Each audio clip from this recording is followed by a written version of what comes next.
bener-bener kalau misalnya kita pulang dari kota, dari pusat kota untuk ke kampung, itu kalau misalnya kita telat dikit aja udah itu gelap banget. Setiap hari harus ngisi presensi, ngasih tau kalian ngapain aja pekerjaan kalian, berapa jam dan segala macam. Dan kalau nggak ngisi itu urusannya sampai.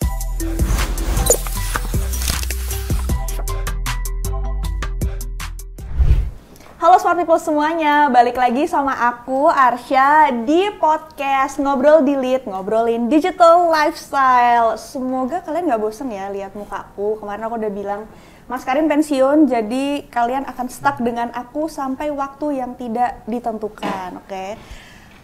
Pada episode kali ini kita akan bicara soal kuliah kerja nyata di UGM, teman-teman. Buat para smart people yang belum ngerti atau belum pernah dengar sebelumnya, kuliah kerja nyata atau KKN itu adalah salah satu bentuk pengamalan Tridharma Perguruan Tingginya UGM di bagian pengabdian masyarakat. Jadi itu konsepnya tuh anak-anak mahasiswa-mahasiswa UGM ini mereka akan dikumpulkan dalam suatu tim maksimal 30 orang, terus kemudian mereka akan dikirimkan nih ke daerah-daerah yang memang sudah disetujui, sudah ada perjanjian sebelumnya dengan misalkan pemerintahan daerah setempat, terus nanti dikirim di sana, mereka akan mengabdi selama kurang lebih 50 hari, membuat program-program untuk memberdayakan masyarakat yang ada di daerah tersebut. Nah, pada episode kali ini kita mengundang dua teman-teman dari CFDS, mereka ini juga sama ya teman-teman, RA atau Asisten Peneliti dari Community Outreach, kita satu divisi ini. Betul. Mungkin boleh perkenalan dulu kali ya, silahkan. Oke, halo Smart People. Aku Naura, aku dari divisi CO. Halo Smart People, kenalin aku Finan. Aku juga sama dengan mereka berdua, aku dari divisi CO, Community Outreach. Oke, salam kenal Naura dan Finan. Jadi Naura sama Finan ini ceritanya para Smart People satu tim ya di KKN. Kebetulan satu tim. Kebetulan satu tim. Ini jangan-jangan nih satu tim gara-gara kalian kerja di sini bareng ya? Enggak juga. Ada banyak alasan, banyak aspek. Oke. Boleh dikasih tau nggak kalian itu lokasi KKN-nya di mana? Oke, siapa nih? Finan. Jadi aku dan Naura itu kebetulan itu berlokasi KKN di, kalau teman-teman tahu, Smart People tahu, itu di Kabupaten Kaimana di Provinsi Papua Barat. Waduh, di Papua nih. Papua. Oke, jauh banget nih Smart People ya. Ini mereka dari Jogja sampai timur, ujung timur itu. Iya lagi ya, ujung timur ya. Jauh juga ya ini ya kalian KKN-nya. Kaimana tadi ya? Kaimana. Oke. Nama timnya apa? Tim Kita Kaimana. Kita Kaimana. Oke. Berarti aku kedepannya akan menyebut Kita Kaimana. Boleh. Kita Kaimana. Atau kalian Kaimana ya? Ganti. Saya enggak ya. Saya dulu di Binongko guys, KKN-nya ya, Wakatobi beda. Oke, mungkin boleh ceritain nggak nih, Naura sama Finan, kenapa kalian memilih untuk KKN jauh banget di Papua? Oke, mungkin aku boleh ya. Oke, boleh. Kalau misalnya aku sendiri mungkin ada ya teman-teman yang dari awal tuh udah ngerencanain pengen KKN-nya kemana, aku pengen banget nih ke KKN-nya ke tempat ini gitu. Tapi kalau misalnya aku sendiri, sejujurnya aku nggak nargetin buat kayak mau KKN di mana kayak gitu. Jadi kalau misalnya boleh jujur, waktu penentuan tempat, aku tuh bener-bener mempertimbangkannya itu nggak langsung aku aiming buat tempat ini gitu.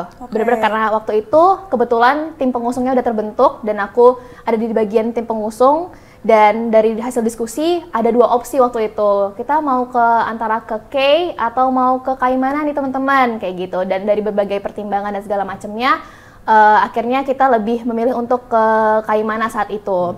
Dan jujur waktu itu salah satu hal yang membuat aku juga aku setuju ke sana adalah karena ya kapan lagi sih, kan kita tahu ya opportunity yang dikasih oleh UGM juga buat bisa menyasar ke seluruh Indonesia. Dan menurut aku itu opportunity yang semakin meyakinkan aku buat bisa sih kok meskipun sejauh itu.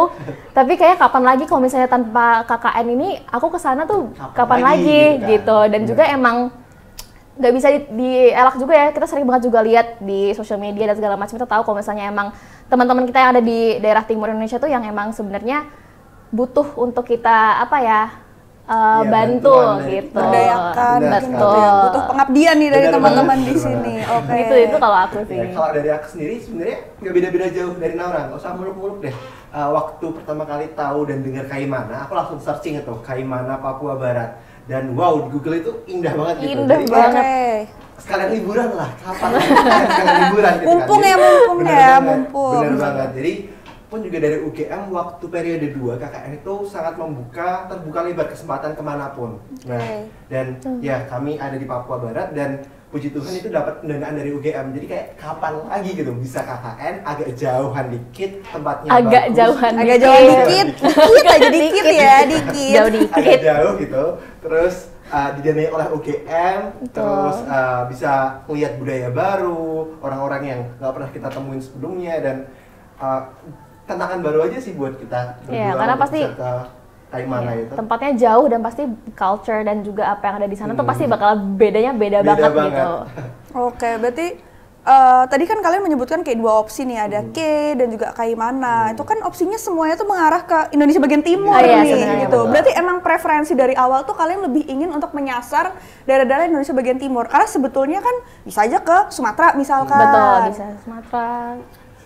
Sebenarnya ya bebas sih, cuman karena opsinya hanya dipilih di bagian Indonesia bagian timur ya udah nggak apa-apa gitu, nggak masalah sebenarnya. Aku juga sama kayak Naura, nggak ada preferensi mau kemana pun, cuman waktu itu preferensinya sebenarnya asal tidak di Jawa aja gitu. Oke, berarti emang intinya saya mau keluar dari Jawa.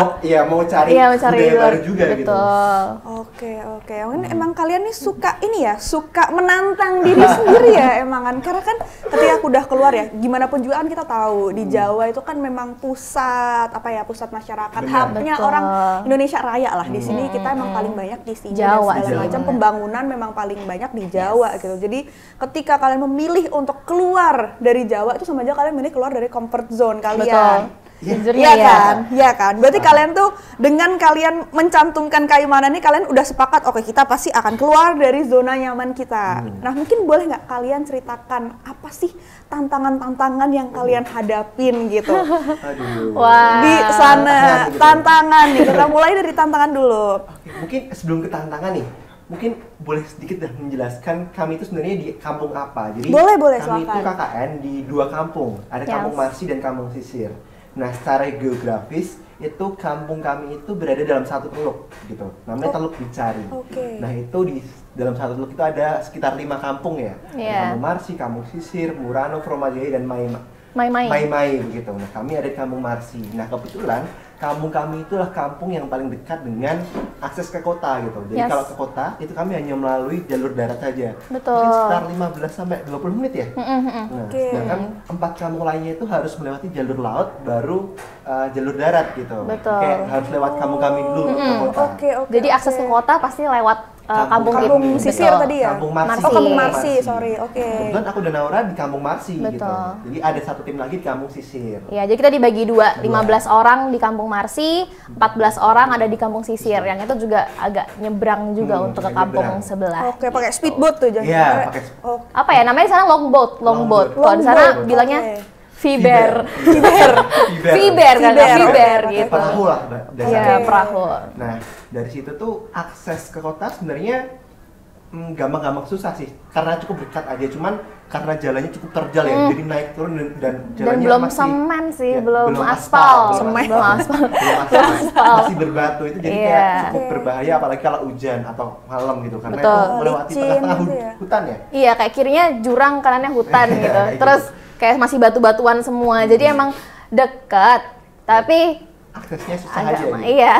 challenging agak ya. bahaya challenging. aja gitu lewatnya. Tapi tadi pas kamu bilang akses ke kota tuh kota apa deh? Kota Kaimananya. Kota Kaiman, jadi kayak Oh, walaupun itu oke. kabupaten cuman ada yang pusat kotanya lah gitu, yang Betul. ramainya gitu. Yes, Oke, betul. oke. Itu Berarti secara akses seperti itu. berarti tantangan pertama nih soal akses ya. Akses. Jalannya aja walaupun mungkin 15 menit dari kota Kaimana, jalannya berbatu, pinggir jurang, Dan kalau gelap. malam gelam. Oh, berarti Gelap. Kalau malam gelap, Gitu. kalau malam gelap. typo.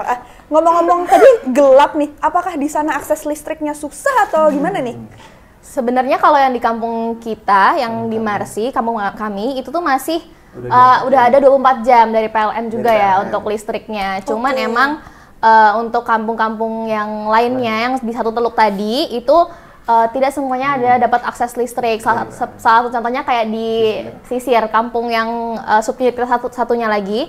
Itu kampungnya listriknya baru nyala tuh kayak di atas jam 6. Oh, jadi kalau udah malam Jam 6 aja. malam. Kalau udah malam baru nyala itu pun pakai genset ya. Genset, jadi kayak ya sehabisnya solarnya atau bahan bakarnya aja gitu. Iya, jadi kalau misalnya jam 11 gitu solarnya udah habis ya udah Ya udah, gelap. gelap. Udah bye world gitu.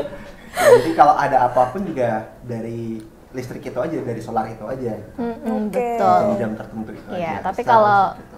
tapi kalau kampung kami untungnya udah ada listrik. Cuman tadi untuk akses yang ke kota karena jalannya juga masih kayak tadi bentukannya ya, jadi emang nggak ada pencahayaan sama sekali. Bener-bener kalau misalnya kita pulang dari kota, dari pusat kota untuk ke kampung, itu kalau misalnya kita telat dikit aja, udah itu gelap banget, Gelap. nggak bisa Jadi, lihat apa-apa itu. Kalau motornya nggak ada lampunya udah. Udah.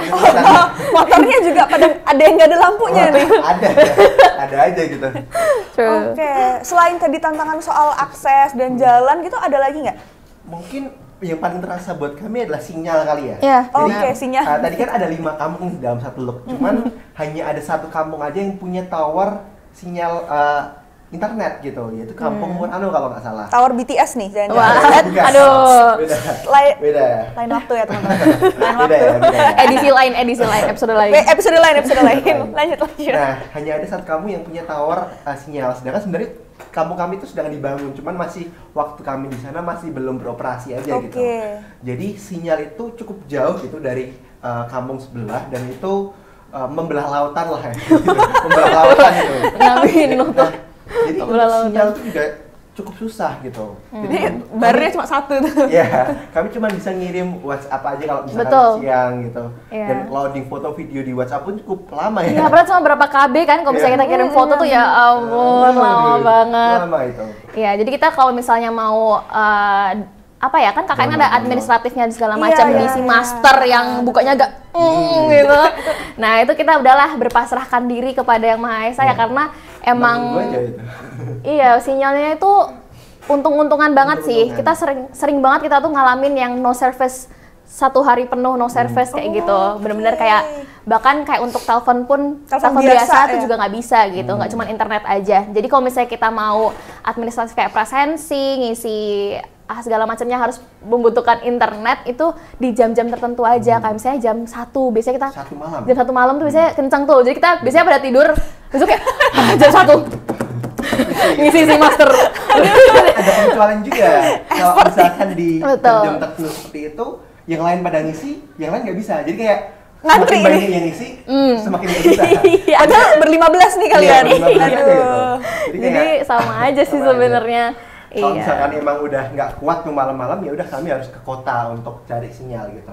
Betul. Jadi ada suatu hari kayak kita harus ke kota rame-rame ngerjain administrasi dari UGM gitu. Saking nggak bisa dikerjain di kampung gitu. Itu sih. Terkait sinyal itu paling berpengaruh ke apalagi administrasi. Oke, berarti sinyal nih nggak cuma telepon biasa, ya maksudnya boro-boro nih. Telepon biasa aja nggak bisa, apalagi internet ya. Iya. Wifi ada nggak wifi? Wah, ada hotspot teman. Jadi emang ada beberapa temen yang kayaknya nggak tahu entah dapet sinyal dari Tuhan itu. Iya, karena kita tuh semuanya juga meskipun kita beri data yang sama, tapi kayak Sinyalnya beda-beda. anehnya tuh kayak cuman ada 2 orang yang cuman kencang tuh, namanya teman kita ada Nisa sama Zaki. Zaki. Udah 2 orang itu yang paling kencang. Jadi kita kalau misalnya ada apa-apa biasanya kayak boleh hotspot nggak Nisa hotspot nggak, karena cuman nggak tahu ya kok dia bisa dapet sinyal. Beda aja mungkin ya. Mungkin. Jadi kayak emang itu pun lagi-lagi tadi ya kayak laki-lakian sih buat dapet. Berdasarkan amal dan ibadah kali ya, Mungkin Nisa kali ya. nih. Mungkin. Ya ampun. Gitu sih. Bener ya, Itu sinyal. yang paling kerasa banget pas sampai sana. Ya mungkin buat konteks buat para smart people yang lagi nonton ya, kalau KKN itu tuh harus ngisi presensi harian Iya. kan, jadi ribet administrasinya. Tiap hari gitu. Setiap hari harus ngisi Betul. presensi, ngasih tau kalian ngapain aja pekerjaan kalian, ada berapa dua jam presensi dan ya. segala macam. Dan kalau nggak ngisi itu urusannya sampai ke universitas kan, sampai DPL, sampai apa segala Ya, macam gitu. macam-macam Yes, Makanya itu berburu sinyal tuh adalah suatu hal yang wajib banget Betul. buat semua peserta Betul. KKN, apalagi yang keluar Jawa tuh canon event itu. Pergi ke kampung sebelah, pergi ke kota sebelah itu untuk terjadi kemudian banget. demi mencari sinyal. Betul, benar. betul. Hanya untuk ngeklik presensi. Cuma buat klik Presensi. gitu. Masuk ke webnya susah susah juga gitu. Iya bener banget, bener Belum banget. lagi kan ketika KKN pasti kalian melewati masa-masa pengisian KRS tuh. Iya. Aduh. Iya lagi. Gitu. Iya lagi.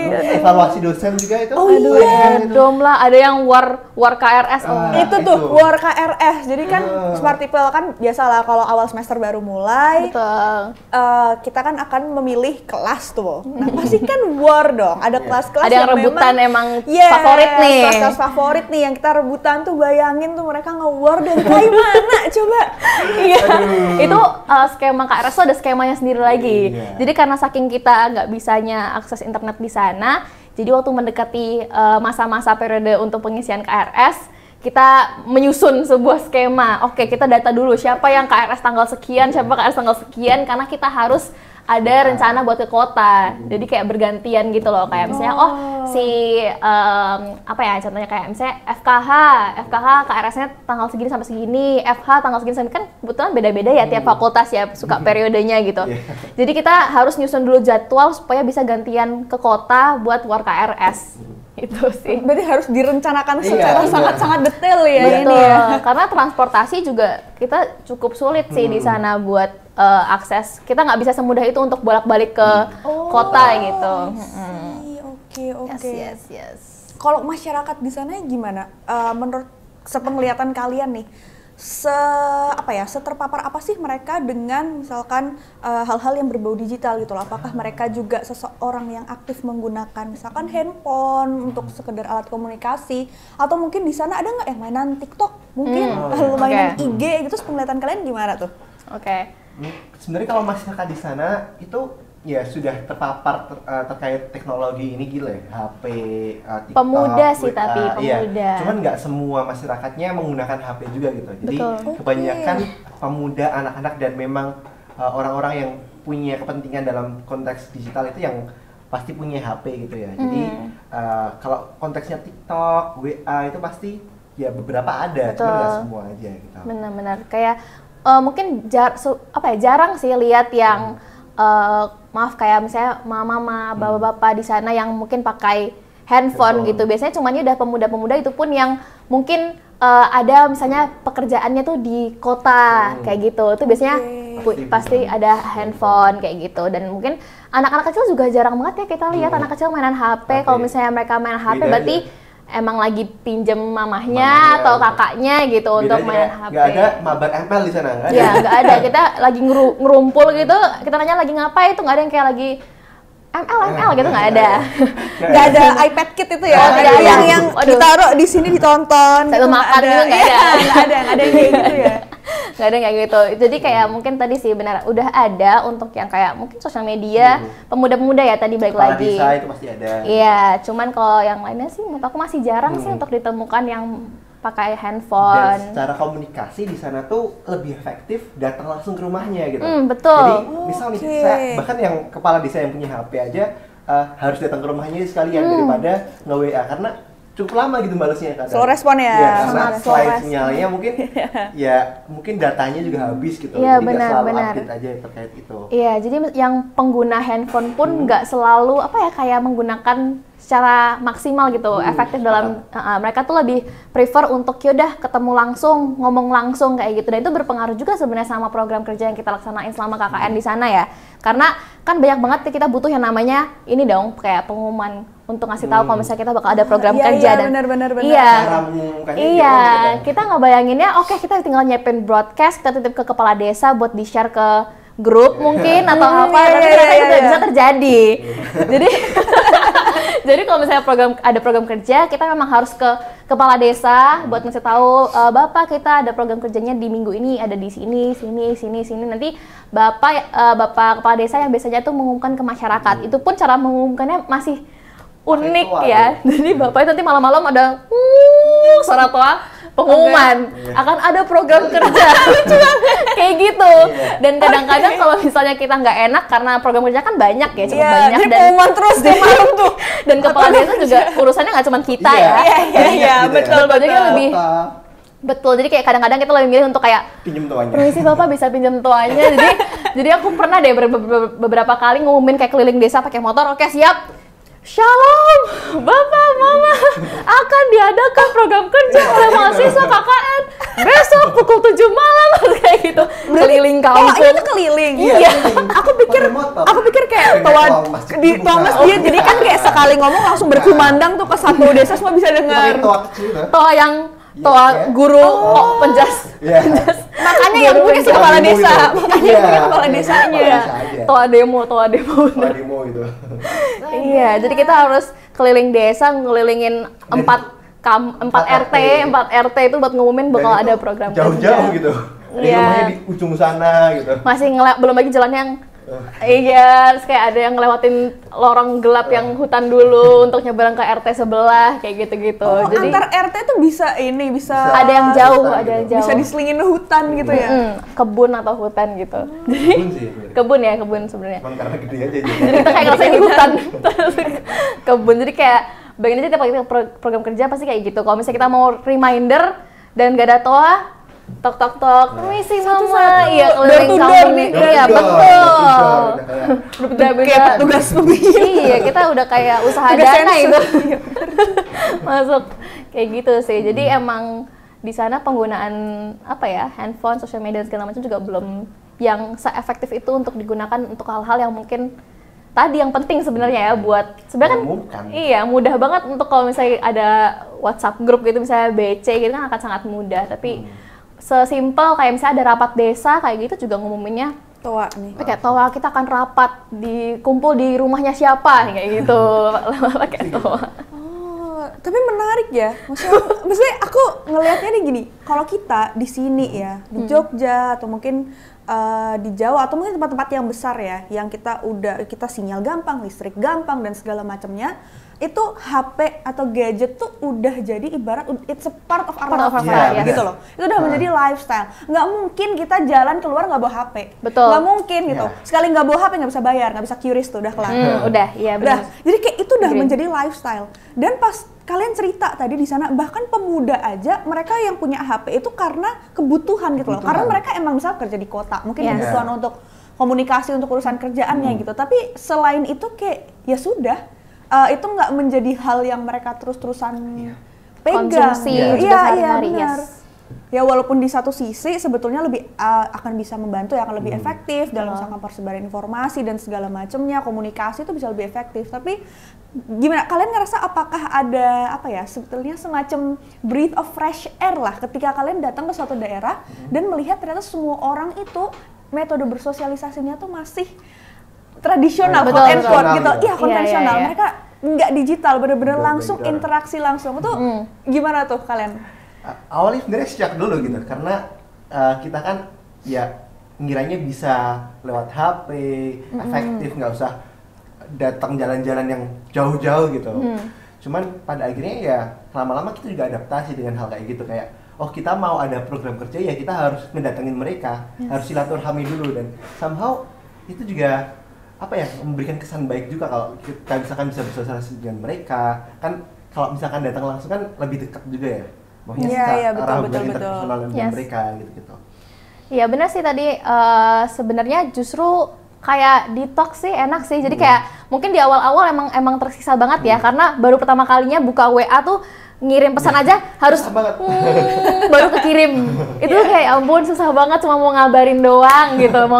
Susah banget. Tapi setelah lama di sana justru malah kalau misalnya mungkin kayaknya bakalan memori yang ada selama atau cerita-cerita yang terjadi kemarin mungkin akan berbeda kalau misalnya kita mudah untuk mengakses internet segala macam karena justru interaksi yang kita buat sama warga sampai kita bisa bisa bilang kayak emotionally attached sama mereka tuh ya karena ya gimana kita kumpul ya ngobrol gitu ya ngobrol nggak bukannya main HP atau segala macam bahkan kalau misalnya kita butuh sesuatu nggak bisa yang kayak minta tolong atau lewat HP mungkin karena udah mungkin kayak tukeran kontak itu nggak bisa kita kayak harus jalan dulu ke rumahnya yang mungkin di ujung mana itu jalan ke rumahnya kayak bapak kami mau seperti ini kan jadinya ngobrol juga kadang-kadang nanti pulang-pulang diajak dulu lah melaut dulu lah atau kemana dulu iya jadi kayak justru malah interaction yang akhirnya terbangun itu terbantu sih gara-gara kita kurangnya akses buat bisa iya. Berarti jadi lebih intens dan juga jadi lebih intim mungkin ya sama mereka. Rasanya kayak gitu sih. Benar-benar. Itu juga sih. Aku kayaknya aku ngeliat deh video KKN kalian di FYP aku lewat itu. Yang pas kalian pulang, terus anak-anaknya pada ngejar, terus pada nangis. Aduh. Iya, di TikTok kita kayak mana ya teman-teman.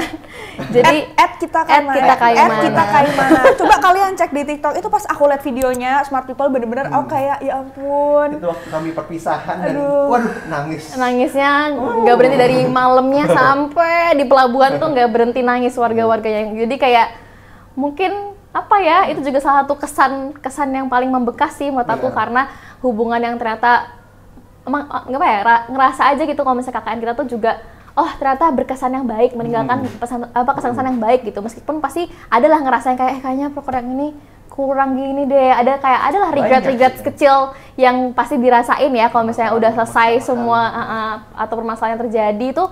Tapi dengan lihat yang momen-momen kayak gitu yang bikin jadi wah ya ampun ternyata bagusnya tuh meninggalkan kesan yang baik gitu ke masyarakat. Gitu sih. Iya, dan sama ini sih karena sinyalnya di sana itu tadi ya susah banget. Kita tuh ngebayangin kita bisa ngonten terus. Kayak konten di KKN yang bisa kayak, weh, adegan cinlok mana ini kayak gitu ya. Tadi kan ekspektasinya bagus kan, tempatnya bagus kali liburan. Betul, mungkin bisa liatin kayak, video estetiknya kayak, Papua. Di awal udah rencana kayak gitu, udah ada draftnya gitu. Udah jadi konten ini gitu, ternyata nggak jadi. Kontennya cuma di awal dan di akhir. Karena bisanya kayak gitu sih. Dapat sinyalnya gitu. Iya, betul. Oke, mungkin kita udah ngobrol banyak nih kan ya soal kalian dan pengalaman KKN kalian, challenges-nya. Tapi ya tadi terlepas dari tantangan-tantangannya ternyata membawa ada hal positif juga yang dibawa gitu, seperti hubungan interpersonal kalian yang terbangun dengan luar biasa dengan masyarakat Kaimana. Tadi bisa dilihat di videonya. Kira-kira menurut kalian masing-masing nih ya satu-satu apa sih lesson learned lah? Mungkin satu lesson learned yang benar-benar membekas di kalian dari pengalaman KKN kalian selama 50 hari itu di Kaimana. Kayak banyak banget sih, sejujurnya kayaknya nggak cukup deh. Kayaknya aku takutnya bakal panjang banget, tapi banyak banget sih yang lesson learned. Karena waktu mungkin dari yang hal-hal sepele kayak daily routine atau mungkin kayak kehidupannya dulu ya di sana. Jujur aku belajar banyak banget sih kayak karena sampai di sana kita pertama soal air kita itu harus nimba di sumur. Iya, di sumur. Dan aku kira kayak oke, nggak apa-apa menimba dengan katrol itu, tapi ternyata enggak. Pakai sumurnya tuh sumur yang tradisional yang kita lempar ember terus kayak narik. Iya, kira bisa kayak kayak katrol. Rusak gitu. Iya, ternyata tuh pakai ember yang manual, kita ngelempar yang kadang-kadang kayunya suka copot lah, yang kadang-kadang embernya nyemplung, kita harus ngambil lagi. Iya, kayak gitu. Itu kayak jujur itu cukup melelahkan dan sangat culture shock sih, karena even sesimpel mau wudhu buat sholat aja kan kita harus nggak ada air, jadi kayak ada kamar mandi tapi kosong gitu, nggak ada keran, bener-bener nggak ada yang pakai keran, kayaknya cuma ada satu rumah yang pakai keran ya, Pak Lami tuh ada kayaknya, dan sisanya tuh bener-bener orang-orang di sana itu kalau mandi ke kali atau mandi ngambil air di sumur. Kalau misalnya untuk konsumsi mereka nadah air hujan kayak gitu. Kadang ambil galon dari kota gitu. Jadi emang itu yang menurut aku kerasa banget sih bedanya, karena itu bisa dibilang air kan kebutuhan yang sangat pokok buat sehari-hari ya. Jadi kayak kerasa banget sih penggunaannya itu untuk setiap waktu kita butuhkan. Setiap waktu. Betul. Malam-malam tiba-tiba ada yang kebelet pipis. Kan harus kayak keluar gelap-gelap. Harus mana air dulu. Di luar nggak yang di depan pintu langsung ambil gitu. Jadi harus kayak keluar, jalan lagi ke sumur, dari sumur ngangkat ember sampai ke rumah lagi gitu. Jadi kayak malam-malam kan udah serem, terus kayak capek juga harus nimba dulu. Itu yang mungkin kerasa gitu kayak ya ampun selama ini aku hidup enak banget. Yang kadang-kadang kayak di kos aja tinggal nyalain shower aja suka kayak aduh males, kayak ya banyak hal-hal kecil yang tapi nggak dipakai gitu. Iya, yang kayak disadari kalau ternyata selama ini hidup tuh enak banget gitu di Jawa kayak gitu. Itu mungkin hal-hal kecil yang aku notice untuk sehari-hari lah. Tapi untuk hal lainnya mungkin lebih ke ini sih ngelihat bagaimana apa ya, ketidakmerataan dan juga ketidakadilan yang dirasakan oleh teman-teman kita, saudara-saudara kita di timur Indonesia kayak gitu. Mungkin kita ini sebenarnya sebuah pembahasan yang menurut aku tuh semua orang aware kok sama ketidakadilan atau ketimpangan yang ada di timur Indonesia tuh semua orang ini tuh sering dibicarakan. Iya, ini sering dibicarakan gitu loh. Tapi setelah kita sampai sana tuh bener-bener kerasa banget. Padahal sebenarnya which is Kaimana itu juga nggak daerah yang terpelosok itu. Iya, sebenarnya terpencil itu gitu ya. Juga masih ada kota yang masih banyak pendatang juga dari Jawa gitu. Cuman iya, tapi kayak di kampung kami juga kerasa banget ternyata seperbedaan dengan di Jawa, betul. dengan ya di Jogja. Iya, gitu. terutama pendidikan sih yang menurut aku sangat concernnya itu di pendidikan. Sedih banget karena di kampung kami aja cuman ada SD 1 aja. Satu SD. Jadi kalau misalnya orang yang mau adik-adik yang mau belajar lebih lanjut ke jenjang berikutnya itu harus ke kampung seberang mungkin yang ada SMP-nya atau harus ke kota kayak gitu. Untuk di kampung Marsi tadi ada SD. Untuk di sisir di subunit kami yang di kampung sebelah gitu itu untungnya ada SD, SMP gitu dan sedang dibangun SMA tapi belum jadi. Jadi apa ya kayak itu pun baru sampai SMP. Jadi kalau misalnya mau SMA ya harus ke kota kayak gitu. Itu hal-hal yang sesimpel itulah atau mungkin lebih ke ininya juga sih apa ya sistem pendidikannya kayak di sana itu masih baru transisi perpindahan ke KTSP kayak KTSP 2006 jadi kayak bener-bener dari KTSP ke-13 jadi kayak K-13 itu pun mereka masih adaptasi guru-gurunya tuh cerita ke kami kayak kami baru adaptasi untuk perpindahan ke kurikulum ini gitu tapi saat kami baru adaptasi perpindahan dari pemerintah udah Merdeka Belajar udah ada program ini program itu sedangkan mereka masih beradaptasi di kurikulum yang baru gitu jadi gimana mau merdeka orang tuanya masih transisi juga gitu iya jadi kayak itu sih yang kerasa banget aspek ini sebenarnya aspek guru-guru di sana jumlah guru itu sangat tidak memadai dengan jumlah siswanya kayak di sana tuh total hampir 130 ratusan berapa gitu bilang ratusan siswa gitu cuman guru-guru di sana tuh kurang dari 10 kayak 6 kayak nggak tahu berapa 6 atau yang sering kita temuin cuma bertiga 3-4 gitu 3 orang 4 orang dan itu kan nggak bisa untuk kajar di semua kelas gitu jadi kayak ganti-gantian kasihan kayak yang ini kadang belajar, yang sini udah istirahat bebas aja main kita aja. Sering banget karena kebetulan pondokan mahasiswa itu letaknya di depan SD. Di depan SD, jadi kita tuh bisa mudah gitu loh untuk mungkin sekedar main ke SD untuk ngeliat dan itu sering banget kita temuin misalnya ada adik kelas 5 gitu kayak loh kok pada main kenapa tidak di kelas tidak ada guru masuk nanti kita masuk ke kelas loh mana ibu guru tidak ada udah dari pagi sampai siang yang seharusnya jamnya mereka pulang gurunya nggak masuk benar-benar kayak nggak ada yang mengajar mereka sampai akhirnya ya udah kita ngajarin apalah calistung atau apa yang dan selain itu bahkan kayak malah kita ngelihat nih dari indikator ketercapaiannya gitu kelas 5 yang mungkin seharusnya udah bisa mungkin berhitung atau segala macam itu masih beda jauh dengan yang ada di Jawa gitu. Jadi itu juga membuat kita sama miris juga gitu, kasihan juga. Pokoknya itu masih di luar dengan standar pendidikan yang ada aja gitu. Kayak gitu sih. Iya, kayak misalnya kelas 5 SD, terus mungkin ada emang teman-teman yang sudah bisa membaca gitu, tapi ada aku masih menemukan 1-2 orang yang bahkan belum tahu gitu kalau itu tuh bentuknya tuh kayak gimana gitu. Itu kelas 5 SD yang dimana kita di kelas 5 SD sudah mempelajari apa itu akar pangkat atau mungkin hal-hal yang udah lanjutan gitu loh. Jadi itu hal-hal yang bikin kayak belum tahu, nanti kita ajarin lagi gitu. Iya, kita ngajarin lagi kayak ini ya, ngikutin garis titik-titik yang kakak bikin ya, dan segala macam. Sesimpel buku, anak-anaknya tuh punya keinginan belajar yang menurut aku sangat-sangat tinggi sih gitu. Bener-bener tidak terfasilitasi dengan baik betul gitu. Mau baca aja bahkan dari ruangannya juga seperti itu dari guru-gurunya tidak bisa memberikan secara maksimal kan bahkan juga guru-gurunya itu tidak hanya di kampung aja ada guru-guru yang dari kota dan kadang kalau pagi-pagi hujan guru-gurunya nggak bisa datang ke sekolah karena jalan tadi jalannya bahaya banget gitu jadi ya kalau misalnya hujan tuh pasti pasti kelas tuh nggak mungkin, sekolah tuh nggak mungkin mulai di jam yang seharusnya. Padahal anak-anak mungkin karena deket juga sama rumahnya, ya mereka hujan-hujanan jalan nungguin di sekolah. Tapi ya gurunya kosong, kantornya kosong gitu, karena guru-guru belum pada turun gitu dari kota gitu, karena sedang hujan segala macamnya. Jadi tadi banyak sih kayak faktor yang infrastrukturnya, sarana prasarananya, dan juga sumber dayanya yang di sana tuh juga, aduh kayak adik-adik ini seharusnya udah bisa ini gitu yang kita sayangkan. Bisa dimaksimalkan lagi, soalnya melihat mereka dengan keceriaan mereka, dengan semangat belajar mereka tuh kadang kita yang kasihan gitu. Iya. Kadang yang sedih malah. Kita yang sedih gitu. Sering banget kayak misalnya adik-adik nyamperin ke pondokan kita untuk kakak mau belajar bahasa Inggris, mau belajar membaca. Jadi malah mereka yang nyari ilmu gitu ya, betul. Mereka yang nanyain kayak kakak nanti malam kalau misalnya mau ke rumah untuk belajar boleh tidak?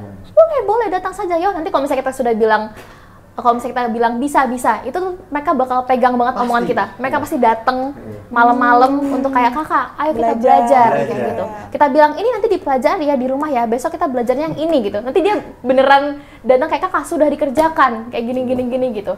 Bahkan pas mau perpisahan pun yang habis acara nangis itu masih ada nyamperin lagi ke aku kayak kakak, kita boleh tidak minta buku bahasa Inggris gitu.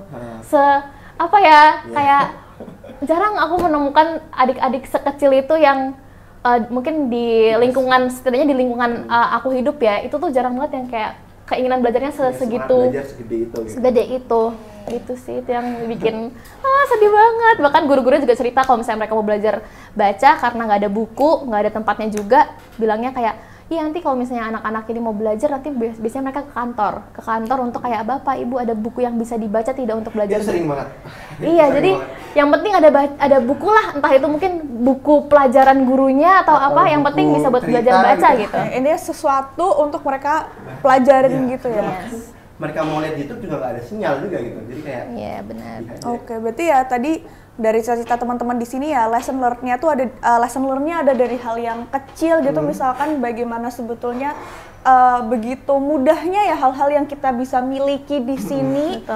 Ternyata ada tempat-tempat yang masih sangat-sangat butuh bantuan lebih gitu ya, butuh diperbaiki lebih lagi. Tapi kalau hal-hal besar kalian bisa melihat bagaimana ternyata sistem dan juga mungkin regulasi dan aksesibilitas infrastruktur sebetulnya yang hal-hal besar seperti itu juga sangat-sangat berkontribusi, berpengaruh terhadap perkembangan teman-teman yang ada di daerah-daerah Indonesia yang lebih terpencil mungkin ya, yang lebih ada di pinggiran sana.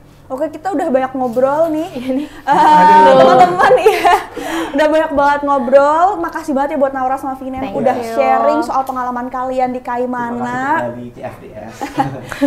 Makasih juga buat para smart people yang sudah menonton episode ini sampai selesai. Aku ada info sedikit, kalian bisa cek nanti Instagramnya @live@cfds dan nanti kalian bisa melihat perjalanan teman-teman nih, Naura dan Vinen ya, mereka perjalanan dengan lebih detail. Kalian bisa lihat dengan visualisasi gitu, gimana sih mereka menjalankan KKN mereka di Kaimana. Oke, sekali lagi thank you banget Naura sama Vinen. Mungkin kita kata-kata terakhir untuk para audiens. Waduh, closing statement nih, kata-kata terakhir. Maaf.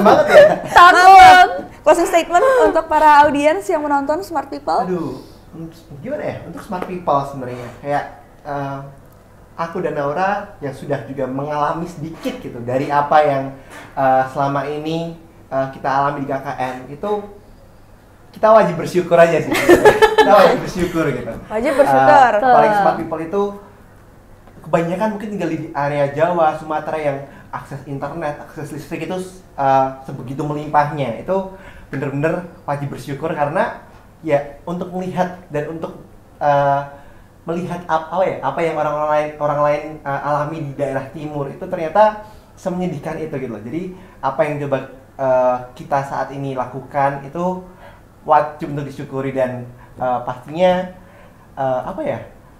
coba ngelihat lebih dalam gitu loh, apa yang selama ini kita bisa lakukan juga untuk mereka gitu. Yes.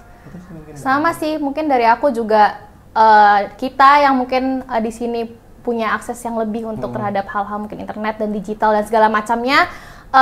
Mungkin semoga kisah pendek kita tadi yang diketahui mungkin kondisinya seperti apa ternyata di wilayah-wilayah di Indonesia khususnya di bagian timur dan mungkin daerah-daerah terpelosok lainnya. Mungkin semoga bisa jadi apa ya, motivasi sih buat teman-teman yang mungkin punya keahlian ataupun keberuntungan ya untuk bisa do something more buat sesama masyarakat gitu di Indonesia, kayak gitu sih. Oke, thank you banget Vinen dan Naura atas pesannya yang luar biasa. Smart people, ingat kalau kita punya privilege, gunakan baik-baik privilege kita itu. Oke, sampai ketemu di episode selanjutnya teman-teman. Dadah! Bye Smart people!